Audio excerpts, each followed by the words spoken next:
তিরমিজির বর্ণনা বিষ্ণু সাল্লাল্লাহু আলাইহি ওয়াসাল্লাম বলেছেন, ইয়ামলিকু সাবআ আসিনিন ফিল আরদ।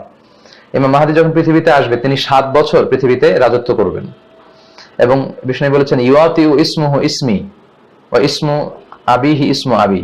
বিষ্ণু বলেছেন যে আমার নামে হবে মাহদীর নাম, আমার বাবার নামে হবে মাহদীর বাবার নাম। মনে রাখবেন, মাহদী কিন্তু ওনার নাম নয়। মাহদী মানে হেদায়েত প্রাপ্ত, গাইডেড একজন মানুষ। তো ওনার নাম হবে বিশ্বনবীর নামে নাম। হতে পারে বিশ্বনবীর নাম ছিল মুহাম্মদ সাল্লাল্লাহু আলাইহি ওয়াসাল্লাম, তো হতে পারে ওনার নাম হবে মুহাম্মদ।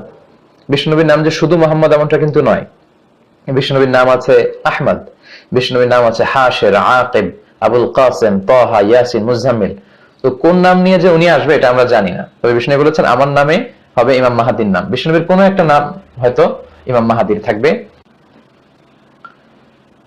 আচ্ছা, তারপর বিষ্ণু সাল্লাল্লাহু আলাইহি ওয়াসাল্লাম এটাও বলেছেন, আজরাল জাবহা ওয়া আকনাল আনফ। ইমাম মাহদীর ললাটটা হবে প্রশস্ত, প্রশস্ত ললাট হবে ইমাম মাহদীর। এবং আকনাল আনফ, টল নোজ হবে, প্রমিনেন্ট নোজ, খুব উঁচু নাক হবে ইমাম মাহদীর। প্রশস্ত ললাট, উঁচু নাক।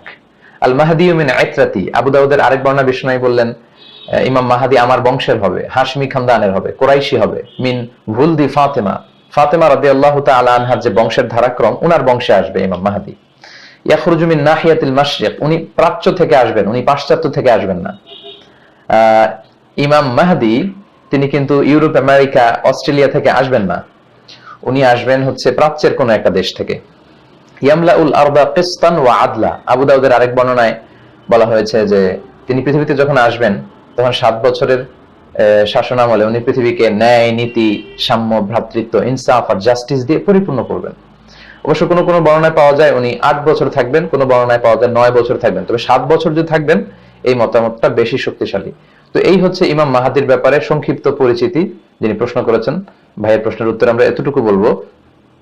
তবে ইমাম মাহদী চলে এসেছেন, চলে আসবেন 2 বছর পরে, কিয়ামত হয়ে যাবে, এ নিয়ে হতাশ হওয়ার কোনো কারণ নেই। কারণ এই কথাগুলো অনেক যুবকদেরকে কিন্তু হতাশ করে দিচ্ছে, তারা কর্মবিমুখ হয়ে যাচ্ছে। বরং এমনটা না করে আপনাদের যে এনথিউসিজম, আপনাদের কর্মস্পৃহা, উম্মাহকে সামনের দিকে এগিয়ে নিয়ে যাওয়ার জন্য আপনাদের যে কর্মতৎপরতা,